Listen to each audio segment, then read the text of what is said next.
c'est une nouvelle chaîne chez vous. Espoir Henri, Kassima TV, abonnez-vous massivement. Tous les fans de Maman Tatiana, Bino Baibonyama, Tosombi Tinyamakani, indication politique ya Kitoko, venez nombreux vous abonner. S'il vous plaît, n'ayez la rabino. Pourquoi pas Tolali Tolamuki comme si un maman 10K 20K. N'est-ce pas? Et aussi un africain parce que seul soutien, on a ces cabinets, les alliés pour s'abonner massivement ici, les alliés ya professionnalisme. On y a musique, on y a politique, on y a nyonso awa, que le banda kolobé là-bas sujet, tout. Iko quel non, n'est-ce pas? Allez, à suivre. Voilà.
Alors, vous avez pu remarquer, Pat, j'en rigole un tout petit peu, tu as été absent pendant quelques jours de la radio, mais les gens nous appelaient tout le temps pour dire, mais Pat, il est malade, il est quoi? Mais je dis non, mais Pat n'est pas malade, il a le droit quand même de prendre des vacances comme tout le monde. Donc, qu'est-ce qui fait que voilà, donc voilà, ta voix un peu... voilà, les gens sont habitués un peu à t'entendre tous les samedis à la radio, que pendant plus de 2 semaines comme ça, ne pas entendre Pat et ne pas avoir d'infos, parce qu'il nous arrive aussi de dire, voilà, ce samedi on n'est pas là, on va rediffuser, on va laisser la musique non-stop, ou peut-être d'autres personnes vont assurer les relais. Nous avons aujourd'hui des jeunes qui font bien leur job, le Prince, Mati, qui sont là, ils peuvent prendre les relais, et Maman Kembo qui est là aussi, voilà, Marco qui est toujours actif sur notre antenne. Mais tu as disparu, qu'est-ce qui s'était passé? Bon, j'aimerais que je peux répondre, hein, même si je l'ai su en retard, mais bon, je peux te laisser répondre à cette question. Tu as disparu comme Maître Vergès, hein, tu vois. Il avait disparu pendant 10 ans. Même les services secrets français n'arrivaient pas à savoir où passer Maître Vergès. Et jusqu'à la fin de sa vie, ça a toujours été une interrogation jamais résolue, parce qu'il n'a jamais répondu à cette question. Alors, Pat, aux auditeurs qui voulaient savoir que devient Pat pendant 2 semaines, on n'a plus de ses nouvelles. Pour le Samban, c'est vrai que il n'y a pas eu d'infos autour de mon absence, mais c'était nécessaire pour moi en tout cas, hein, pour que moi-même je me sente sécurisé. Bon, il faut le dire, je suis allé à Kinshasa, hein, donc en République démocratique du Congo. Mais après autant d'années d'absence et autant de situations qui ne me permettait pas d'être totalement à l'aise, je me suis dit que j'irais, puisque c'était aussi quelque chose de très familial et donc pas du tout pour aller investiguer ou aller chercher des infos sur place à Kinshasa, rencontrer des politiques, ainsi de suite. Non, c'était pas du tout ça. Je voulais y aller parce qu'il y avait quelque chose de familial qui avait lieu, mais je voulais y aller en toute discrétion, totalement, d'autant que bon, on ne nous aime pas trop, il faut le dire,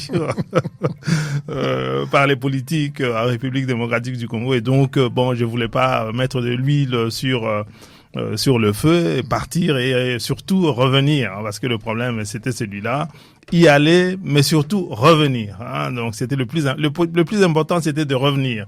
Y aller, je pense que les portes n'étaient pas spécialement fermées, mais revenir c'était un petit challenge, donc étant donné cela, je n'ai pas communiqué, pratiquement pas. Toi, certainement, tu l'as su, mais globalement, même ici, nos amis de la radio ne savaient pas que je partais sur Kinshasa. Les proches ne le savaient pas. Voilà, donc je suis revenu. Et je me dis que j'ai bien fait j'ai bien fait de le faire ainsi. Je suis revenu, voilà, je m'excuse aujourd'hui par rapport à tous ceux qui ne le savaient pas. Voilà, j'ai passé exactement une semaine. Je suis parti un jeudi et j'ai quitté un jeudi. Donc Kinshasa, oui, voilà. Voilà, donc on va pas rentrer dans les détails de ces voyages d'ordre familial. On aimerait, quelle impression après autant de décennies passées en Europe, voilà, on en entend des choses sur Kinshasa.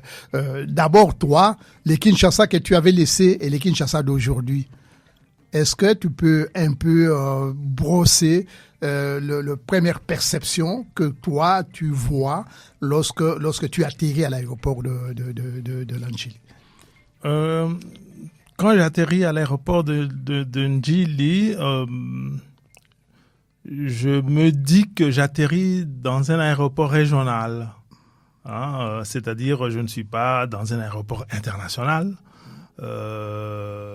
D'autant que nous avons là une ville de entre 15 et 20 millions d'habitants. C'est vrai que quand les gens disent que Kinshasa, on approche les 20 millions d'habitants, bon, c'est théorique comme ça, on se dit non, c'est pas vrai. Mais quand j'arrive sur Kinshasa, je me dis, ça fourmille de partout. Je pense qu'on l'a peut-être dépassé. Parce que quand tu arrives à l'aéroport, bon, l'aéroport est tout petit. On a eu la chance, moi j'ai eu la chance d'atterrir autour de 18 heures par là, avec une compagnie qui n'est pas encore suffisamment installée sur la ligne avec Kinshasa, c'est-à-dire Qatar Airways. On est passé par l'Angola, remonté par Kinshasa. C'est-à-dire que c'est pas une compagnie où tous ceux qui travaillent ou rôdent autour de l'aéroport viennent là parce que c'est Bruxelles ceux qui arrivent, Air France. Voilà, là ce sont des compagnies turques. Les Kinois ou les Congolais sont très nombreux à Dubaï. Est-ce que c'est pas la ligne qu'ils utilisent? Non, c'est pas la ligne Dubaï, c'est plutôt la ligne Doha, Doha du Qatar. Donc Dubaï c'est à côté, le Qatar c'est comment dirais-je, c'est à côté, c'est deux entités très différentes. Mais Dubaï n'est qu'une ville dans un État. Oui, un autre État. Un autre État, c'est pas le Qatar. Donc comment dirais-je, et donc là, mais j'étais frappé par le fait que l'avion, que ce soit à l'aller ou au retour, c'est full, c'est un avion d'autour de 300 places, mais c'est full, mais alors pas une seule place de libre. Donc très très vite, les gens ont perçu qu'il y avait là une compagnie plutôt intéressante. Le prix n'est pas plus cher que Air France ou les Belges. Bon, c'est vrai qu'il y a cette escale à Doha qui à l'aller c'est plusieurs heures, au retour autour de 3 heures, ce qui rallonge beaucoup en tout cas la longueur du voyage, mais bon, donc j'arrive à Kinshasa comme tu le disais et je suis frappé par un aéroport. On a beaucoup parlé de l'aéroport qui avait été modernisé à un certain moment à l'époque de Kimbuta et les autres, mais je suis frappé par un aéroport simple, pour ne pas dire simpliste. L'organisation est assez douteuse, mais il y a un bonheur de fouler le pied. En tout cas, quand j'arrive à Kinshasa, sur le tarmac, je me dis, mais j'y suis. Hein. J'y suis vraiment après autant de pas d'années, mais de décennies sans avoir mis le pied chez moi. Je dis, j'y suis. Et donc, ce sentiment-là a été le plus important, en tout cas. Et je remercie ma nièce qui se mariait et pour laquelle j'ai pris la décision de repartir, quel que soit ce qui arriverait. Voilà. Et donc, j'ai eu le courage à partir de cet événement-là, parce que c'est aussi une question de courage. Hein. Je suis allé Kinshasa, j'ai été frappé par donc cet aéroport où, en termes d'organisation, on peut mieux faire, ça c'est clair. On a traversé, il y a plein de gens dont on se demande mais qu'est-ce qu'ils font là, hein. Donc, des gens qui viennent, qui te proposent des choses, on veut pousser ton caddie, on veut récupérer ceci. C'est des bruits. Et tu te dis, mais bon, je peux me débrouiller tout seul. Mais ils ont des arguments, c'est imparable. Donc, pour des gens qui, comme nous, qui sont partis de là depuis très très longtemps, c'est imparable. Ils ont toujours quelque chose à dire qui te convainc, pas qui te convainc, mais qui te laisse bouche bée. Tu sais pas comment réagir par rapport à ça. La pitié, peut-être? Non, pas la pitié. C'est-à-dire que ce sont des gens qui savent parler. Ils savent parler. C'est des Quinois. Ils savent parler. Ils savent, en lingala, bien sûr. Ils ont des arguments. Ils ont eu tellement de cas avec des gens comme moi, qui connaissent pas très, très bien les choses sur place. C'est terrible. Mais, moi, quand je rencontre les gens qui viennent du Congo, pour la première fois en Europe, on dirait que le lingala qu'ils parlent aussi a un peu changé, énormément de nouveaux mots, d'argot, même il y a trop de français dedans, mais t'as aperçu ça que... Bon, avant tout, je voudrais quand même continuer sur la première question. Donc, on traverse l'aéroport parce que bon, il faut le traverser, c'est-à-dire quitter la zone frontière, arriver dans la rue, dans le boulevard là-bas. Évidemment, c'est pas évident, mais c'était assez simple malgré tout. Hein, donc, passeport contrôlé, c'était pour moi, ce sont les endroits clés où tu te dis, je donne mon passeport, est-ce que je vais le récupérer? Puis, ça s'est bien passé, tu passes, contrôle Mangouélé, ainsi de suite. Tout ceci, c'est plus ou moins bien passé. Tu récupères tes bagages, et voilà. Donc, tu parviens à traverser. Puis, de l'autre côté, il y a un jeune qui était venu me chercher. Le temps de donner des coups de fil. Évidemment, tu prends une puce locale pour... comment dirais-je, pour pouvoir communiquer beaucoup plus facilement, ce qui se fait. Voilà. Et on prend la route. Et là, pour moi, ce n'est plus Kinshasa. Enfin, c'est une autre ville, en fait. Hein, la ville que j'ai vue, là, c'est une autre ville. C'est pas le Kinshasa que j'ai laissé. Non, c'est une autre ville. Pour moi, et je pense que c'est comme ça qu'il faut l'aborder. Il faut pas dire c'est Kinshasa que j'ai connu qui a évolué. Non, pour moi non. C'est pas le Kinshasa que j'ai connu qui a évolué en bien ou en mal. Non. C'est une autre ville. J'arrive dans une ville que je ne connais pas. Parce que écoutez, sur ce très long boulevard qui va jusque Limité via l'échangeur, je n'ai rien reconnu, hein, rien du tout, parce que bon, les maisons sont partout, le monde, donc le nombre de personnes, c'est pas possible, le nombre de véhicules, le nombre de motos, le nombre de, c'est pas possible, c'est une autre ville, et je pense que si on l'aborde comme ça, on découvre, hein, c'est-à-dire on se met en situation de découvrir une nouvelle ville. Qui pour moi aussi, jusqu'à la fin d'ailleurs, pour moi je suis aux Indes, Pakistan. À Bombay. Oui, vraiment. Ou à Calcutta. Voilà, pour moi effectivement, ce sont des Congolais, mais la représentation de la première que je me fais de cette nouvelle ville, ce sont les Indes. Calcutta avec les tricycles que l'on voit beaucoup là-bas, les motos, les voitures. Sur l'abondance des gens dans la rue. C'est un, comment dirais-je, et puis les embouteillages, on ne peut pas en parler parce que ça fait partie vraiment du quotidien. Et ça, jusqu'à la fin, il y a la route est faite pour tous les véhicules. Véhicules, ça veut dire les motos, ça veut dire les tricycles, vous avez les voitures, les vélos et les personnes. Et les piétons aussi. Moi, j'ai choisi de vivre. J'avais de la place dans la famille, ainsi de suite. Mais j'ai pas voulu y aller. J'ai choisi de rester dans le vrai Kinshasa parce que je voulais découvrir qu'est-ce qui se passe dans Kinshasa. Et quand on dit le centre de Kinshasa, c'est l'ancien centre de Kinshasa autour de là où vivait Papa Wemba. C'est-à-dire à Kalamu. Je choisis de vivre à Kasavu, Kalamu, à 100-200 mètres du rond-point de la Victoire. Effectivement, c'est autre chose. Hein? Pour nous, Somban, c'est autre chose. Voilà, la deuxième question, c'était quoi? Oui, vas-y un peu, c'est autre chose, ça veut dire. C'est autre chose, c'est-à-dire que moi, quand j'ai quitté Kinshasa, ce coin-là, c'était ouvert.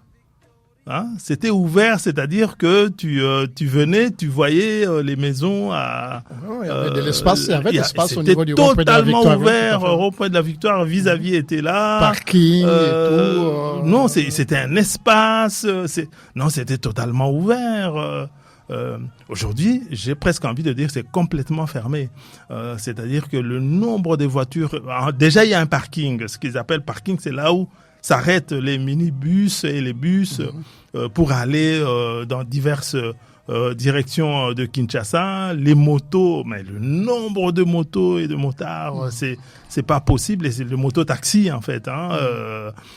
Les taxis eux-mêmes, la fumée, ça n'a plus rien à voir. C'est pour ça que je dis c'est une autre ville. Et il faut considérer cela comme une autre ville que tu découvres. Et là, évidemment, il y a cette difficulté-là qui montre, à mon avis, l'incapacité de la cité, ou plutôt des responsables de la cité, à bien se saisir de la réalité de leur cité et trouver réponse à ces réalités-là. C'est totalement une incapacité au niveau des communes, donc du gouvernorat. Et là, je ne parle que de Kinshasa. Je ne peux pas parler de la RDC parce que je n'ai aucune idée de ce qui s'est passé ailleurs, parce que je n'y ai pas été.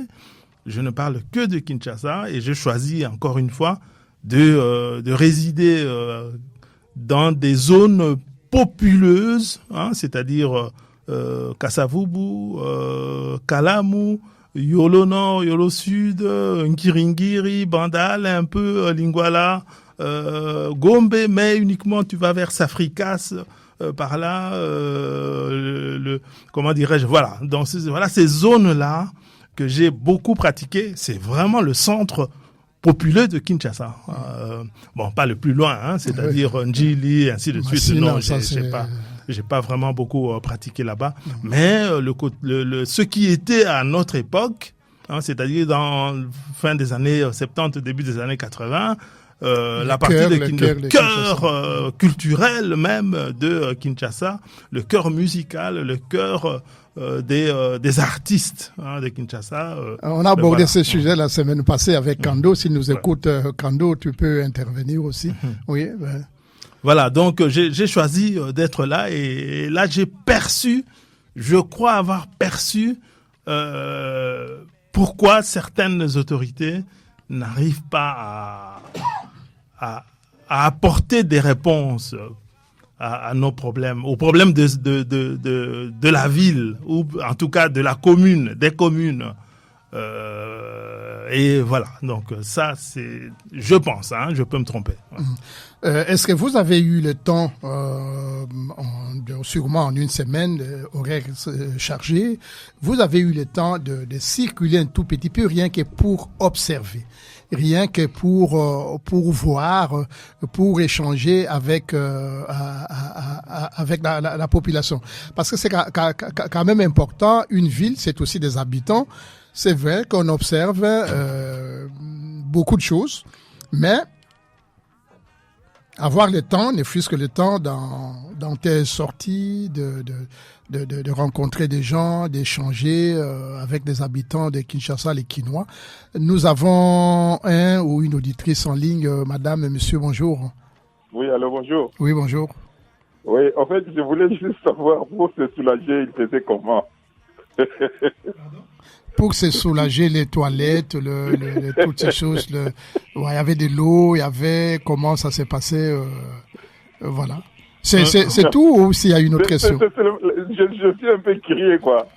Ok, mais c'est drôle de question, mais bon. C'est un peu compliqué. Ça va, merci beaucoup, Martin. Donc, on va, Pat va essayer de répondre, hein. Donc là, c'est le problème d'hygiène, en fait. Oui, mais j'ai pas eu ce problème. En fait, j'ai pas eu de problème d'hygiène parce que j'ai quand même bien sélectionné où j'allais rester. On peut, à partir d'ici, choisir un lieu et là où je restais, vraiment, je peux remercier ceux qui travaillent là. C'est des gens d'une comment dirais-je, d'une rigueur dans leur manière de faire, les filles qui travaillaient là, les garçons, non, c'était d'une propreté incroyable, hein. Donc non, j'ai jamais eu de problème à ce niveau-là. On paye peut-être légèrement plus cher, mais en tout cas, c'était nickel. Mais alors, nickel, il y avait aucun problème. Maintenant, tu sors de là, on t'ouvre la porte parce qu'il y avait des vigiles qui étaient là, qui t'ouvrent la porte, tu sors vers, comment dirais-je, vers Victoire, l'avenue de la Victoire, et là tu es confronté à cette réalité, mais tu ne l'as pas quand tu entres dans ce milieu-là. Donc les questions que pose notre ami sont des vraies questions à Kinshasa.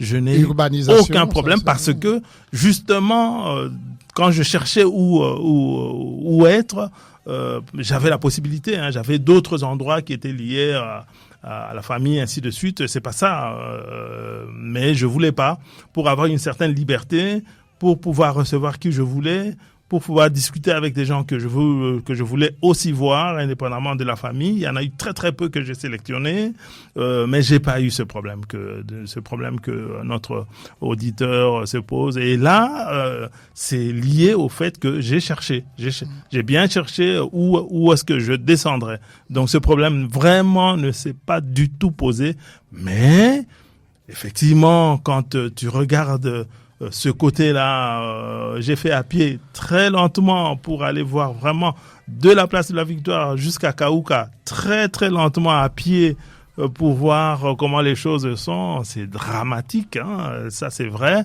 en termes de saleté, en termes de foule, comme on dit en lingala, il y en a partout. J'ai constaté aussi qu'il y a des gens des cantonniers, comme on les appelait, des femmes qui balayent les rues, il y en a beaucoup. Mais bon, une fois que vous avez balayé, vous allez les mettre où? Il y a des foules partout et on allume des feux un peu partout. Donc, en termes de pollution de l'air, allumer des feux pour brûler, pour brûler comment dirais-je, tout ce qui est balayé, tous les tas qui sont, oui, on allume des feux. En pleine rue, on allume. Oui, moi j'ai vu beaucoup de feux qui étaient allumés, tout à fait. Donc là, en termes de pollution de l'air, effectivement, on peut se poser des questions. Et puis je traversais Kalamo à pied, cette rivière-là, les plastiques, tout ce qu'on voit, comment dirais-je, dans les vidéos, ben, c'est la réalité, hein, c'est-à-dire qu'en termes de, comment dirais-je... Les collectes, en fait, des immondices... non, les collectes des immondices ne se font pas. J'ai vu des tricycles de la ville qui semblaient collecter les immondices que ramassaient les cantonniers, mais c'est 1/20. Hein, il en faut 20 fois plus pour être efficace. Pour moi, ce qu'on ramasse et qu'on collecte, c'est peut-être juste pour le faire. Mais ça ne résout pas le problème. Mais alors, ça ne peut pas résoudre le problème. Il en faut 20 fois plus pour ne serait-ce que arriver quand même à collecter tout ce qui est là. Et la population, comment elle-même, est-ce qu'elle est sensibilisée au point d'être d'abord le premier maillon de la propriété de la ville, c'est-à-dire que tu as mangé, tu jettes pas dans la rue, et s'il y a des poubelles qui sont placées pour permettre en fait aux gens qui mangent, qui boivent dans la rue, pour aller jeter en fait voilà le reste des nourritures, le canette, je ne sais pas quoi d'autre, le plastique dans des poubelles urbaines, quitte à ce que voilà ces services de la voirie peuvent venir le récupérer, parce que c'est un élément important, parce que vous dites que il y a des femmes qui essaient de nettoyer, mais si tu as nettoyé 2 secondes après avec la multitude de gens qui circulent dans la ville, ben qu'à chaque seconde 10 personnes viennent jeter leurs ordures voilà sur l'espace public, ben le travail de ces femmes en fait en réalité ne sert à rien. Ben d'abord pour moi c'est la principale question et la plus importante. C'est-à-dire comment se comporte le quinoa, et pour cela il ne fallait être que là où j'ai été le comportement responsable pour le voir, pour contribuer à la propriété de la ville. Il faut que la ville, c'est-à-dire le bourgmestre, les gens du gouvernorat de Kinshasa sachent d'abord et constatent et analysent qui sont les quinois, qui est le quinoa. Comment se comporte le quinoa? Et cette question-là, je pense qu'ils ne se sont pas posés cette question-là. Ok.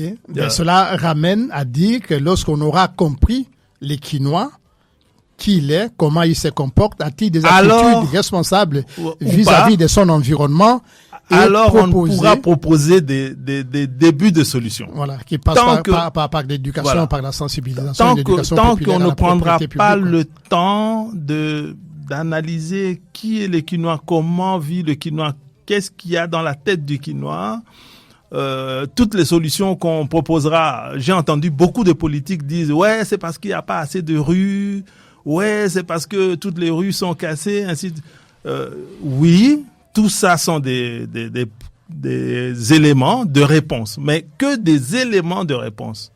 L'élément premier, c'est connaître d'abord le quinoa.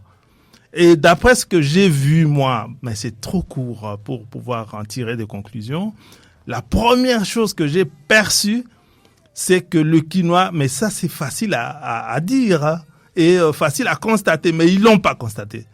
Kinshasa, le quinoa, c'est un homme libre. Dans tous les sens. Libre dans quel sens? Dans tous les sens. C'est-à-dire, c'est d'abord quelqu'un qui fait ce qu'il veut. Qui est irrespectueux du cadre, de l'ordre. Il fait ce qu'il veut. Comme il veut. Comme il veut. Et il rien à foutre avec l'État. Avec tout le monde. Le quinoa, c'est d'abord quelqu'un de libre. Qui ne se pose pas de questions sur les règles. Non, c'est un homme libre. Bien sûr, on peut le prendre positivement, on peut le prendre négativement, mais la vraie question n'est pas d'ordre moral, d'ordre éthique. Non. C'est la personne quinoise mais en réalité, c'est depuis toujours. Depuis toujours, quand je dis toujours, c'est-à-dire depuis les années 40-50, le quinois, c'est quelqu'un de libre. Il fait les choses comme il veut. Sa manière. Oui. D'ailleurs, je suis tombé sur une vidéo où un journaliste demandait mais et le monsieur a répondu, donc pourquoi tu jettes la bouteille en plastique comme ça? Le monsieur a répondu, mais écoutez, nameli mai nanga na boaki. Bon, yayo problème ezawapi. Donc, en traduction, j'ai bu mon eau, la bouteille en plastique, je l'ai jetée. Pour toi, où est le problème? C'est mon eau. Donc, il n'a même pas perçu qu'en fait, les journalistes posaient un problème du respect de l'espace public partagé. Oui, ça, c'est un problème qui vient après. Tu vois? C'est pour cela que je dis, il faut d'abord se saisir de la mentalité du quinois. C'est quelqu'un qui se croit ou se sent totalement libre de faire tout ce qu'il veut et qui le fait et qui s'en fout du reste. Une fois qu'on a perçu ça, alors on peut commencer à réfléchir pour résoudre tous les problèmes de la ville de Kinshasa, comment il faut s'y prendre. Avec le quinoa, il faut être d'une coercition telle qu'on peut dépasser ces éléments de liberté-là. Je ne pense pas que c'est peut-être mieux de passer par l'éducation populaire. Mais ça viendra. L'éducation populaire doit combattre, ou plutôt corriger ce que tu auras constaté. Mais c'est de la prévention pour éviter qu'on en arrive à ces stades-là où l'individu ne respecte rien, fait tout comme s'il était seul au monde dans un désert. Mais il faut le comprendre déjà. De tous les paramètres. Mais justement, il faut faire d'abord ce constat-là. Il faut le faire comme étant le constat le plus important. Et à partir de là, commencer à réfléchir sur comment est-ce qu'on va résoudre la coexistence dans la cité avec un public ou des citadins qui chacun n'en fait qu'à sa tête. Parce que c'est ça la réalité. Tu vois? Donc il faut d'abord faire ce constat-là. Et après, commencer à réfléchir. Pour Somban, toi tu travailles à la ville et vous abordez des questions comme ça. Avec les jeunes, ainsi de suite, comment résoudre des questions compliquées avec des jeunes qui ne se sentent pas liés à la ville. Ce sont des questions qui se posent ici à Bruxelles. Ah oui, il faut travailler. Donc, à Kinshasa, ce sont des questions globales. C'est-à-dire, pratiquement tout le monde est comme ça. Je dis pratiquement, j'ai pas dit tout le monde. Hein. Donc, mais le gros de la population est comme ça. Elle fait ce qu'elle veut. Elle ne le fait qu'à sa tête. Et à partir de là, on va commencer à réfléchir sur des solutions, sur des problèmes d'éducation, en tenant compte de cette réalité-là. Je prends un exemple. Au rond-point de la Victoire, justement, Kassavoubou, qui vient du centre là-bas, arrive jusque-là et continue vers Ngiringiri, Bandal, ainsi de suite. À partir de, du rond-point de la Victoire, on a cassé... on est en train d'arranger en fait. On a cassé la chaussée.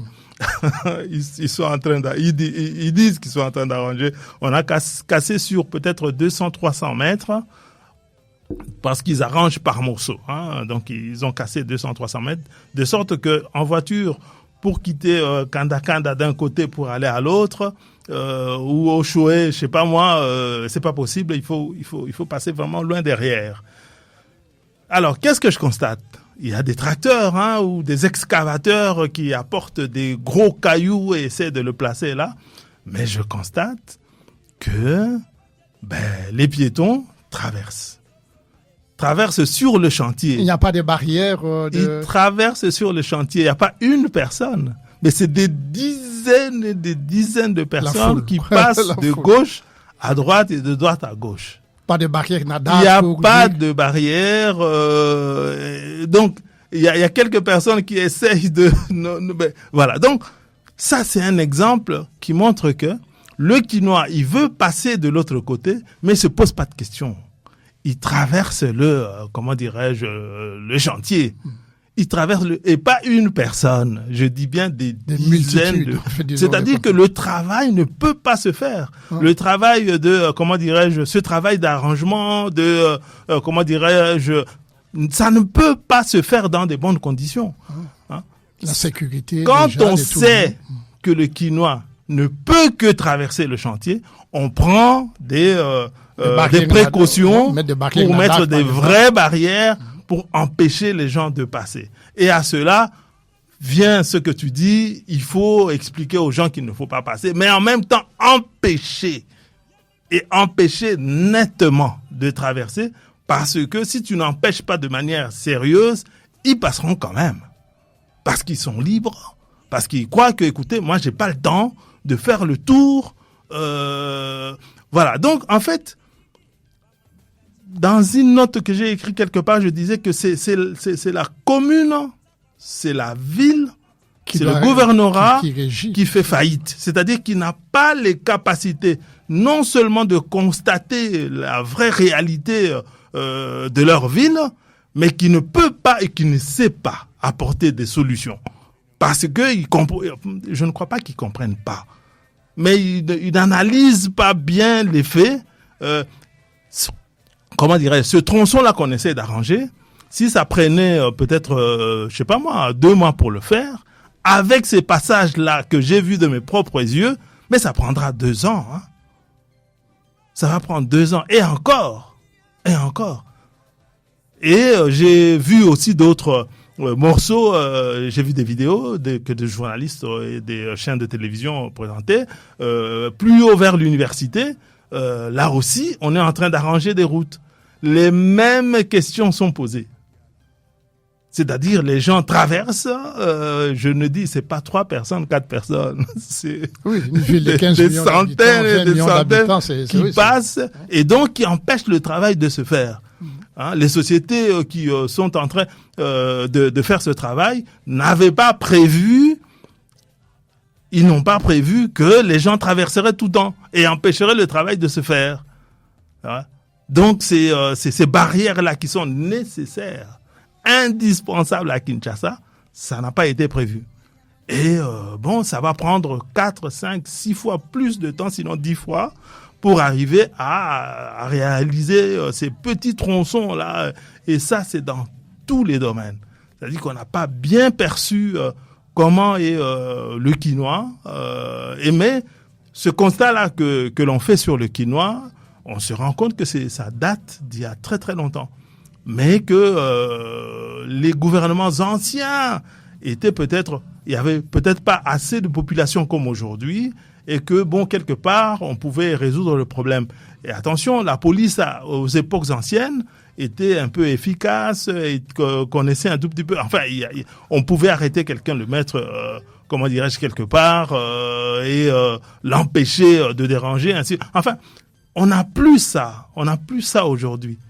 D'où le fait que résoudre les problèmes qui sont posés à la cité, c'est vraiment un casse-tête que le gouvernorat et les communes n'abordent pas du tout comme il faut et auront beaucoup de mal à résoudre ces problèmes.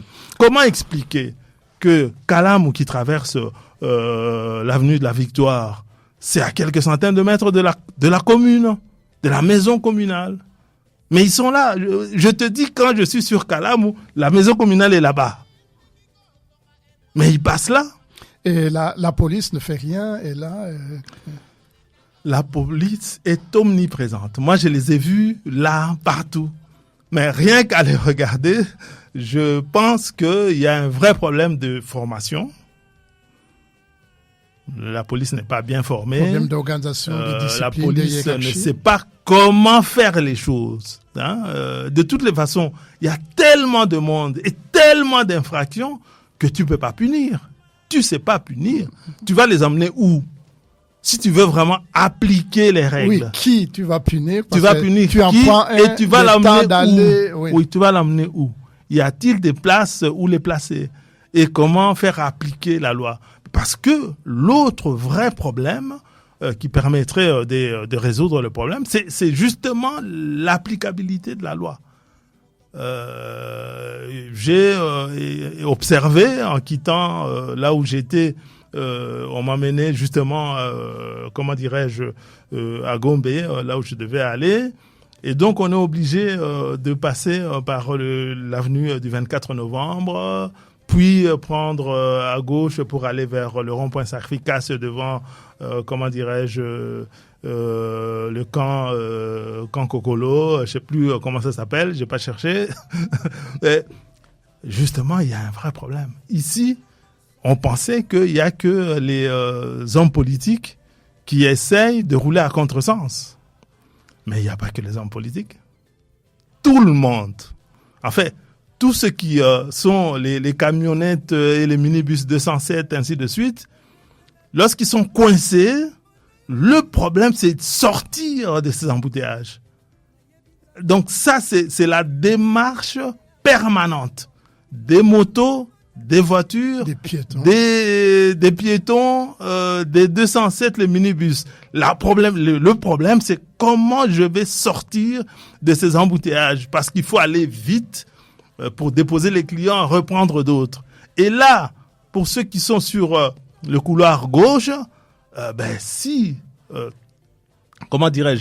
les deux voies de chaussée n'ont pas été, il y a pas la barrière entre les deux sens, écoutez, les personnes ne se posent la question, il va déborder sur le sens inverse et puis continuer et essayer de se rabattre un peu plus loin. Donc c'est pas que les politiques, c'est même au niveau de la population et surtout des taximens, des conducteurs des 207, ainsi de suite.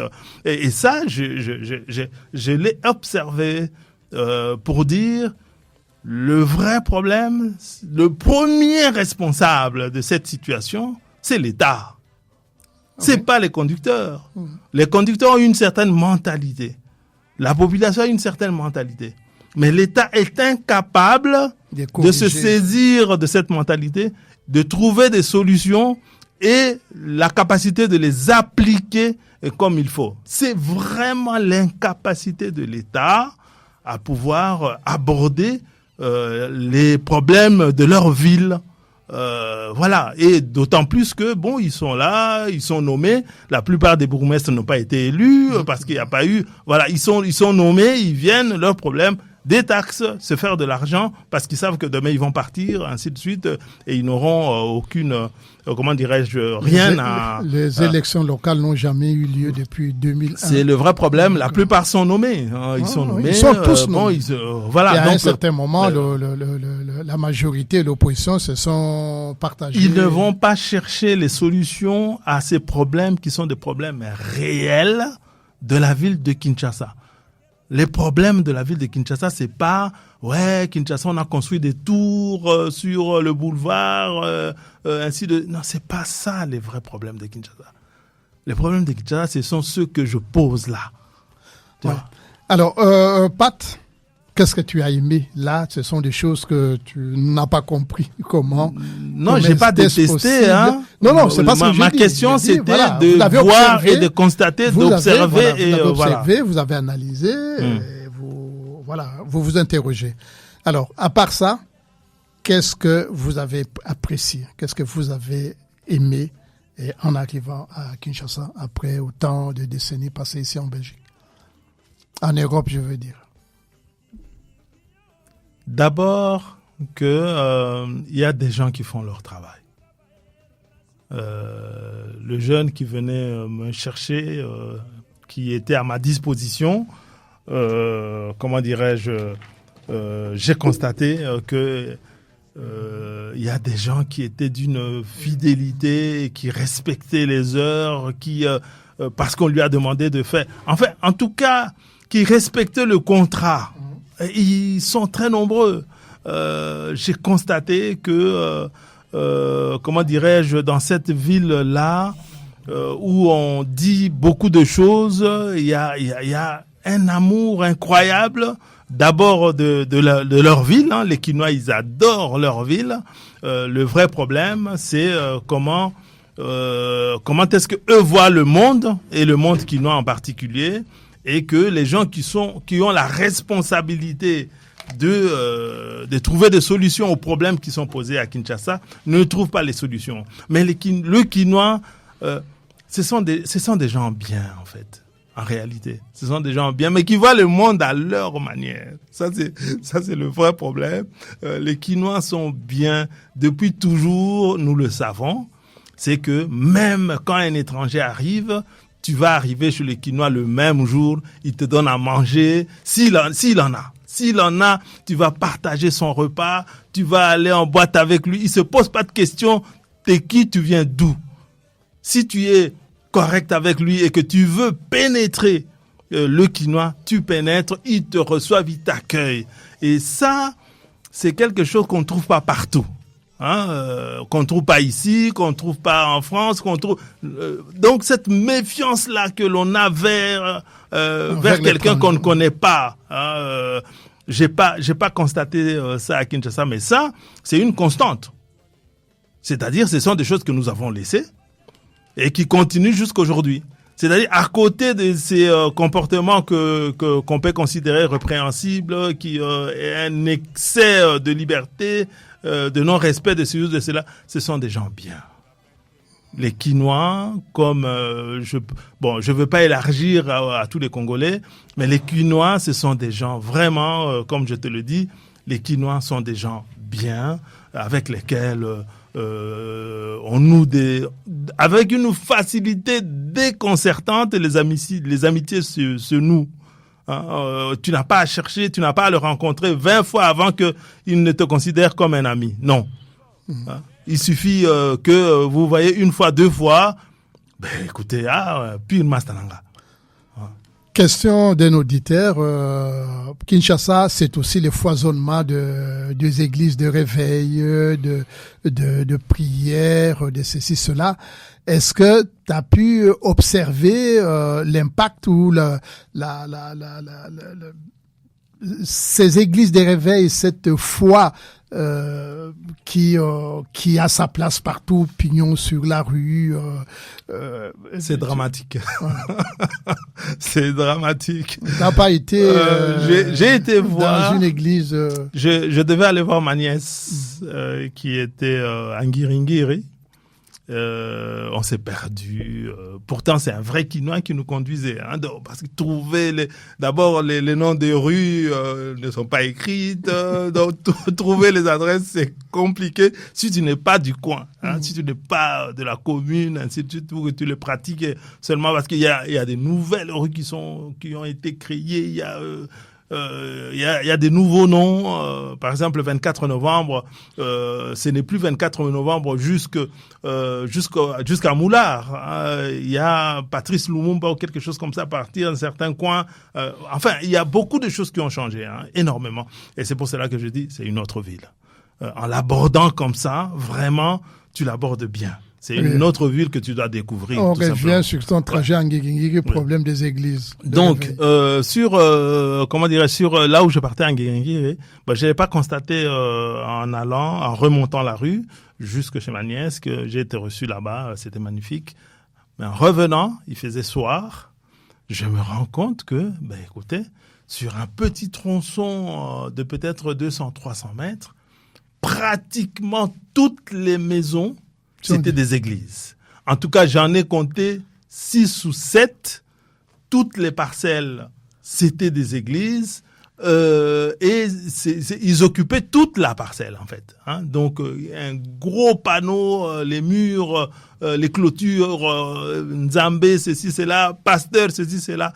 Et ça, c'était incroyable. Le soir, pas la journée.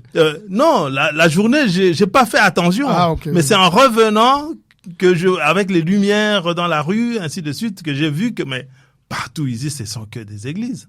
Ce sont que on va dire églises. Voilà. Mais, il n'y a pas que ça. Les grands panneaux dans la ville, c'est une ville où on dirait que l'élément principal... Les panneaux publicitaires, en fait. Les panneaux publicitaires, ce sont plus les concerts. Avant, c'était, comment dirais-je, les grands concerts, il y a des grands panneaux, mais les panneaux des églises et les conventions des églises, des ceci, de grandes conventions des miracles, ainsi de suite, c'est partout. Sur les grands artères, il n'y a que ça. Ils sont des panneaux énormes. Ça veje dire que ce sont des gens qui ont des moyens pour le faire, pour la publicité, pour payer tout ceci. Effectivement, ça c'est un vrai. Je n'ai pas eu l'impression qu'on peut encore vivre à Kinshasa en faisant fi des mouvements religieux. C'est pas possible. Ça fait partie, on dirait, du vécu quinois. Les grands pasteurs dont on entend parler, ils font partie des stars, comme les stars musicaux. Comme les Fali, les autres, les pasteurs sont aussi des stars. et ils organisent des conventions, ils organisent ceci et cela. Ce sont des gens très riches, parce que aujourd'hui, ils vivent de la pauvreté. Aujourd'hui, ils vivent non seulement de la pauvreté, mais ils vivent aussi de l'argent de l'État, parce que beaucoup sont aujourd'hui sollicités par les politiques, ils sont jusque dans la présidence. Et d'ailleurs, la fille de Coutinho vient d'être nommée ministre. C'est un exemple. Beaucoup de personnalités dans le cabinet présidentiel, ce sont des gens qui sont liés à l'église où le président va prier. Et il y a d'ailleurs des lieux de culte qui ont été ouverts, comment dirais-je, à la présidence même, dans les ministères. Pratiquement tous les ministres ont toujours des conseillers spirituels. C'est une pratique qui est entrée dans les mœurs politiques aujourd'hui. Et la Constitution congolaise dit que le Congo est un pays laïque. Que l'État est laïque, oui, c'est vrai. Mais personne ne respecte ça. Faits, Dans les faits, c'est pas du tout. Parce que lorsque il y a des sessions, par exemple, il y a des sessions de l'Assemblée nationale, comment dirais-je, lorsqu'il y a des sessions à l'Assemblée nationale, on commence par faire la prière.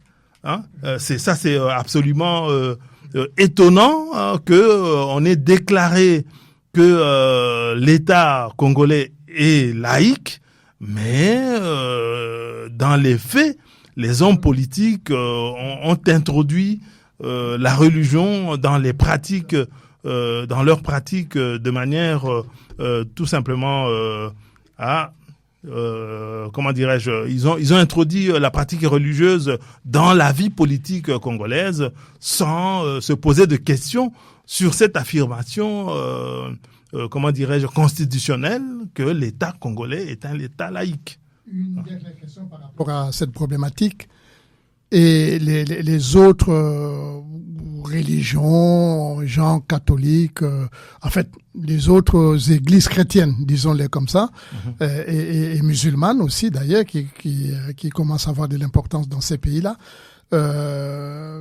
Vous n'avez pas perçu leur égard par rapport à ces petites églisettes ou ces petites églises qui ont pignon sur rue aujourd'hui à chaque coin des rues? Est-ce qu'il n'y a pas une certaine je ne dirais pas une tension entre les deux courants? Je l'ai dit pourquoi? Parce que il y a 2 semaines, je crois, on avait fait une émission sur le décret du ministre de l'Éducation nationale, la fille du professeur Malou, je crois, qui a décidé que les filles enceintes ont droit de continuer leur scolarité. Elles ne peuvent pas être renvoyées des écoles.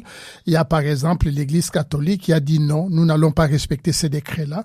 Pour nous, une fille qui se retrouve enceinte est en décalage avec notre morale. Et nous n'allons pas l'accepter dans nos écoles, elle sera renvoyée. Là, je voulais dire, est-ce que l'Église catholique, l'Église protestante, kimbanguiste, musulmane, qui sont considérées entre guillemets comme des grandes organisations, qui ont quand même une présence assez marquée dans l'éducation, par exemple, et même dans les soins de santé, parce qu'ils ont quand même de structures de santé et d'éducation. Est-ce qu'il n'y a pas une certaine tension entre ces églises-là avec tous les pasteurs, bishops, archibishops, prophètes autoproclamés? Moi, j'ai pas eu le temps, en fait, de voir tout ceci, mais à partir des grandes lignes, on peut tirer des conclusions. C'est-à-dire que les petites églises, leur importance, c'est au niveau des fidèles du quartier qui viennent. Puis, tu as à un autre niveau, c'est toujours ces églises de réveil, mais qui ont une importance, je dirais même pas au niveau de la province, mais pratiquement au niveau national. Il y a ces très grandes églises qui aujourd'hui ne misent pas sur les fidèles, ils misent sur l'État. Il mise sur le politique, les ministres, ainsi de suite, qui chacun veut avoir sa mainmise sur ces pasteurs-là qui ont une audience nationale pour aussi avoir eux-mêmes une mainmise sur des fidèles et avoir une certaine aura au niveau national. Donc c'est difficile aujourd'hui de séparer le politique du fait religieux parce que c'est commencé par le président de la République lui-même qui, quand il a eu le pouvoir, il a dit « Je remets ce pays entre les mains de Dieu ». Bon, mais en même temps, on se pose des questions. Comment il peut le faire? C'est-à-dire, beaucoup de gens disent « Oui, c'est un chrétien, mais les pratiques ancestrales, de la doctrine des chrétienne. fétiches, tout ça est imbriqué, donc on se pose plus de questions. Donc, et là, c'est très, très difficile.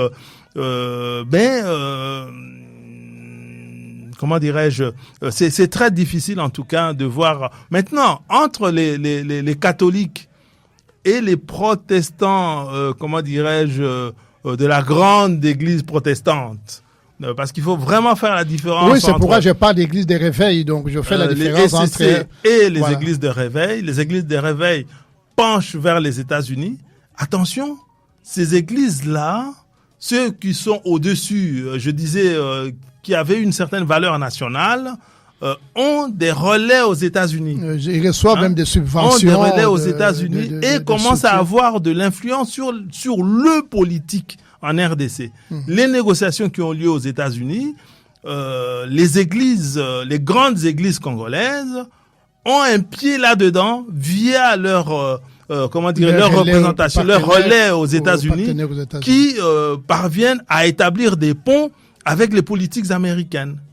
Donc, quelque part, on entre dans une zone où, en tout cas, la laïcité de l'État congolais est depuis longtemps mise en cause. Et il n'y a personne qui pense à aller corriger au niveau de la Constitution, c'est-à-dire carrément parce que ça devient caduc, soit il faut l'enlever, mais attention, les conséquences sont terribles si on enlève cet élément-là. Plutôt que d'enlever, il faut appliquer la Constitution. C'est-à-dire que le Congo est un pays laïque. Toutes les religions ont la possibilité d'évoluer au Congo. Mais pour que cette évolution se fasse correctement, il faut que ces gens-là se mettent hors des institutions, qu'on ne se permette plus de venir faire des prières avant l'Assemblée nationale, avant les réunions donc d'Assemblée nationale. Quand le président arrive, on commence par des prières et tout le monde trouve ça normal. C'est pas normal. C'est pas du tout normal. Pat, est-ce que vous avez eu le temps de rencontrer comme ça des jeunes, les habitants lambda, dans la rue, simplement pour échanger un peu, même là où tu étais, avec le personnel, échanger un peu sur la vie, sur les choses, sur, je sais pas, les sports, la culture, la musique, la danse, le football, j'en passe, quoi. Pas beaucoup, parce que effectivement, je revenais un peu tard, je partais parfois un peu tôt, mais je discutais lorsque j'allais dans tel bureau pour ceci, telle opération, ainsi de suite, et j'avais l'opportunité donc de discuter avec des gens, les gens qui travaillaient là où j'étais. Encore une fois, moi j'ai beaucoup aimé le quinoa. Le quinoa, j'ai beaucoup aimé. D'un abord facile. Mais quand tu veux discuter avec eux, comment dirais-je, sur le plan national, sur le plan politique par exemple, c'est très très difficile, en ce sens que les avis sont tranchés. Il faut que tu aies beaucoup de chance de tomber sur des gens qui veulent t'écouter et avec qui tu peux échanger sereinement, tu donnes des avis, lui il redonne les siens, ainsi de suite. J'ai pas beaucoup eu ça. La plupart des gens ont déjà leur camp, par exemple, la plupart des Wewa, ainsi de suite. Moi, j'ai appris que c'était là-bas sur place. J'ai appris que c'était beaucoup financé par l'UDPS, qui offrait même des motos aux gens. Oui, mais ça, au début, oui. Et attention, il suffit de mettre un peu plus d'1 million de dollars pour avoir 1000 motos, hein, parce que ces motos-là coûtent autour de $1000, ou un tout petit peu plus. Donc, avec 1 million, 2 millions, tu arrives à placer 1000 motos dans la ville. Donc, le parti recrute aussi en finançant ces gens-là, et on comprend pourquoi quand les présidents de la République arrivent ou partent de Kinshasa, il y a des milliers et des milliers de motos qui l'escortent, hein, des Wewa qui l'escortent. Et les gens sont étonnés et ils disent, pour ceux qui filment, ce président, il est aimé. Non, c'est quelque chose qui est construit, qui est réfléchi. Le parti finance les motos et donc ces gens-là, c'est des contrats tacites. On te fournit un moto, toi tu es là pour nous soutenir. C'est-à-dire que dans telle situation, tu dois être là. Tu dois être là.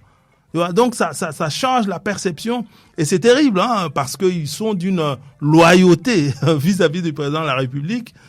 C'est pas possible. Et quand le président se déplace à Kinshasa pour aller ou revenir de l'étranger, c'est extrêmement étonnant. Surtout pour les regards extérieurs qui regardent, ils disent non, ce président de la République est tellement aimé par sa population, mais il suffit de gratter un tout petit peu pour constater que ce sont des militants, en fait. Ce sont des militants du parti qui sont là, qui sont derrière. Ouais. Point de chute, le mot de la fin par rapport à ces voyages que tu as fait au Congo après plusieurs décennies ici en Belgique. D'abord renouer avec ma famille. Ça, c'est quelque chose qui je ne pouvais pas faire un jour de plus sans ça. Et pour moi, c'est la chose la plus importante. Je n'ai pas eu la possibilité de faire ce que je devais faire en tant que journaliste. Mais j'ai vu, j'ai regardé, j'ai observé et j'ai tiré quelques conclusions que je pense ne pas être fausses sur ce qui peut permettre une bonne analyse du fait quotidien et de l'incapacité du politique local à résoudre le problème. Quand je dis local, je parle des communes et et de la province à Kinshasa et pas ailleurs. J'ai pas été ailleurs. Je n'ai été qu'à Kinshasa et je ne parle que de Kinshasa. Ils ont totalement échoué pour résoudre les questions qui sont posées aux citoyens, aux Kinois. Ils ont échoué et ils sont pas prêts de réussir. En tout cas, je ne pense pas. Ils sont pas prêts de réussir, sauf un bouleversement attendu ou non, qui pourrait vraiment permettre la solution à ces crises d'embouteillage chronique. Non, c'est pas possible. Ouais. Merci à toi, Pat. Merci aux auditeurs qui nous ont appelés, qui sont passés en ligne, Martin et d'autres qui ont pu s'envoyer leurs questions, ce qu'ils pensaient. Merci à toi pour ces retours de ce court voyage en République démocratique du Congo à Kinshasa spécialement.